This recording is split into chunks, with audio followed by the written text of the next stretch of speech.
కేటీఆర్ పై TPCC general secretary గజ్జెల కాంతం fire అయ్యారు. కేటీఆర్ కు CM Revanth Reddy Rahul గాంధీని విమర్శించే స్థాయి లేదన్నారు.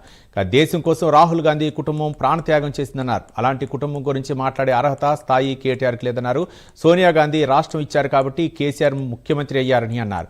రాష్ట్రంలో 10 ఏళ్ల పాలన చేసి రాష్ట్రాన్ని దోచుకున్నారని మండిపడ్డారు.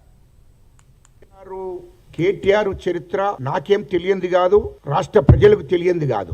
అహంకారంతో మాట్లాడుతున్నాడు. రాహుల్ గాంధీ గారి చరిత్ర, రాహుల్ గాంధీ కుటుంబ చరిత్ర వాడు తెలియకపోతే తెలుసుకోవాలి. ఒక రాష్ట్ర ముఖ్యమంత్రిని ఏ రాష్ట్రంలోనైనా ఒక ముఖ్యమంత్రిని పట్టుకున్నట్లు మాట్లాడుతున్నారా?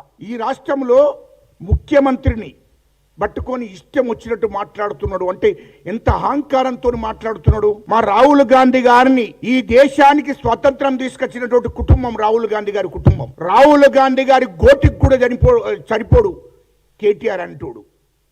రాహుల్ గాంధీ గారి గోటికి కూడా సరిపోడు అంటున్నా. ఆయన కాలు దుమ్ముకు కూడా సరిపోడు.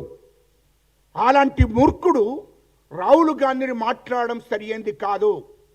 ఈ దేశం కోసం ప్రాణాలు అర్పించారు రాహుల్ గాంధీ గారి నానమ్మ ఇందిరాగాంధీ అమ్మ, రాహుల్ గాంధీ గారి తండ్రి రాజీవ్ గాంధీ ఈ దేశం కోసం ప్రాణాలు అర్పించాడు. కేటీఆర్